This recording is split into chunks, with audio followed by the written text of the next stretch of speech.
Hey there! So there are a lot of methods out there to build confidence. Changing how you stand, creating a mantra, visualizing. I could make a long list. I feel like I've tried them all. But even with that long list, you would need to find out what works for you. So boiled down, here are two things to consider if you lack confidence in your singing. First of all, it's normal to lack a little confidence sometimes. Singing is vulnerable, and you know that. There is a nakedness to sharing our voice that is unlike any other instrument. I've studied and played both the piano and violin, and for me, voice is by far more vulnerable. It not only can be influenced by all the things that I'm feeling emotionally, it can be influenced by physical shifts. Allergies, illness, tiredness, and it can be influenced by the environment. Too dry, high elevation, dusty or musty stages. Not to mention that muscles that aren't even required for singing love to nominate themselves to help out in the singing process and then end up complicating things and getting in the way. It's no wonder that our confidence wanes, right? So, when you are called to sing, you must accept that you're stepping into a world in which you ebb and flow with your instrument on a daily basis. It's both the beauty and the challenge of being a singer. All your fear will flare up. It will lead you to face things in yourself that you would really rather avoid. And the voice is an incredible teacher. Too much pushing, it's gonna let you know. Not have enough engagement, it's gonna let you know. Because of this, so many singers crave consistency, me included. We just want to show up at the gig knowing that all will go the same, or fingers crossed, better than the rehearsal. If those high notes could be there every night, I know I would feel confident. If my pitches were right on, I know I would feel confident. If my voice would start strong with each song, I would feel confident, right? Lots of ifs. But consistency for high notes, low notes, transitioning the voice from low to high, telling the story, connecting with your audience, I feel is really less about dialing in the specific formula for whatever is causing us fear, and more about building a better relationship with your voice as a whole so you can be present while performing. Yes, present in the moment, in the flow, in your creativity, working the song, taking risks, feeling the room. Like an athlete, you're in the zone. And for those of you that have felt this, this is why we love performing. So how do we get there? One aspect is the competency confidence loop. As your competency increases, your confidence increases. That makes sense, right? So the more you learn about your instrument, the more you understand how it works for you, you are able to take the mystery out of why your voice may be cracking on a particular note or word. You know what exercises to help you condition your voice to meet your goals. You uncover and shift bad habits that you really had no idea were even getting in your way. So I have been singing since I was 12, and my mom was my first teacher. A lot of what I initially did was just on the fly. I remember the first time I saw a picture of the diaphragm and someone explained to me what the diaphragm did and why. I put my hands on my body and I felt it working as I breathed in and out. It blew my mind and really shifted how I experienced my breathing. Then, for another example, when I felt a tone and my tongue wasn't all tight and in the way, and the tone was easy and clear, it was awesome.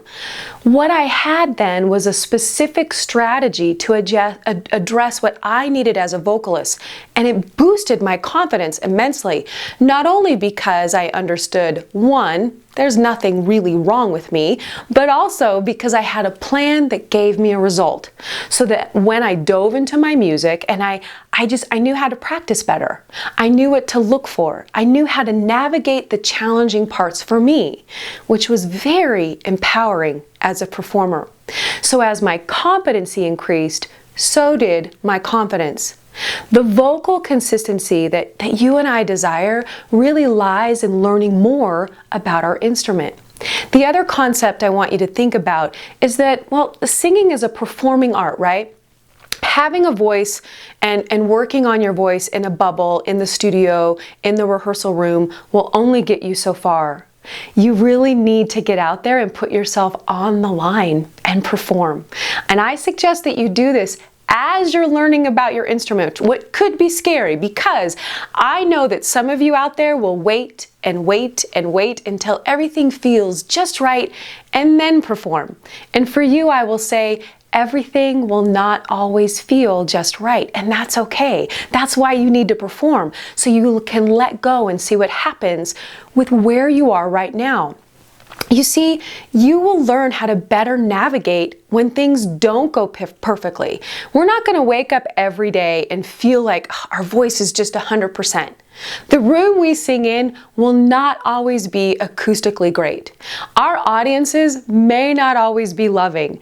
The more you do it, the more you learn how to ride those ups and downs, right, that are bound to happen. So you learn. You grow, you love yourself, you celebrate yourself, give yourself a big high five, you go back to the practice room, shift the strategy, or maybe even deepen what you were working on, and then go out and perform again. You need many hours and hours and hours of performing, right, to improve your confidence. This aspect is challenging at this time for performers, right, and I get that. But we're creative and we're resourceful. So get on a Facebook Live and do a happy hour. Do a Zoom concert for your family. Oh my gosh, your mother would love that, right? Set up a neighborhood block party and social distance yourself in your driveway and share your music. Do a fundraiser online for your favorite organization, book a recording session, and start recording those songs. Start a YouTube channel, share your voice on Instagram, right? There are lots of ways to put yourself out there, to feel those jitteries and get in those necessary performing hours. You will learn a ton about you and your voice. Of course, you're going to get nervous. Of course, your heart will beat fast. Of course, your breath may get short or even feel stuck. Stuff's going to come up, right? So observe it. Release it. Don't buy into the negative chatter going on in your head, right? Settle in your breath and offer what you have right now. Open yourself up to receive, give, and let go. Singing confidence comes from you learning about your instrument and putting yourself out there as a performer. You are unique, and your journey to confidence will be unique as well. Some things for me that build my confidence so that I feel that I'm really bringing the best to a performance, I make sure I warm up. Okay, I spend ample time in my music, and I like to memorize my music if I have the opportunity and time to do so. It's much easier for me to get in that zone when I don't have to think about what word comes next. And for those of you doing 2 or 3 hour sets or gigs and can't memorize everything, why not memorize the hardest songs in your sets, right? That way you can really feel your way through and not get distracted by worrying about the words, right? So I also love to take my songs to a teacher or a coach to make sure that I'm not missing anything as I'm working it into my voice. I like to test out my songs in safe places. I sing them to my husband, my son, my dog. I perform it for a master class or a workshop because the more I do, my mind and my body feel more comfortable, and this gives me confidence. So if you're picking up a song, barely spending any time in it, and then quickly putting it out in front of people not memorized and unpracticed, you're probably going to be nervous. And you're probably not going to like your results, and you may end up making the mistake of thinking that you're not talented enough, which is crazy. It's baloney. Your strategy is just wrong. Just because we speak all day long and sing along with the radio and people say, wow, you have a nice voice, doesn't mean singing or performing doesn't require time, respect, honor, cultivation, research, and practice. It's a vulnerable instrument. And you are unique. The step-by-step to get you to confidence lies in you building your competency and getting out there and performing. I don't want you to ever say again, oh, I'm not good enough. I'm not talented enough. Oh, I want to sing, but I don't sound good. I would love to perform, but I just get too nervous. I want to sing my songs, but no more of the but, right? Check your strategy. You are being called to sing, my friend. It will tug at you until you listen. Start this journey by breathing and saying yes. Trust that you will be led to where you need to go next. Just keep saying yes. You are worth it. Own your journey and the confidence will come. Okay? And for those of you that really want to start a warm-up routine, I created a special warm-up series just for your voice type. It's free to download on my website, tricialinus.com. Details are below in the information. But as always, rejoice in your voice. Bye-bye.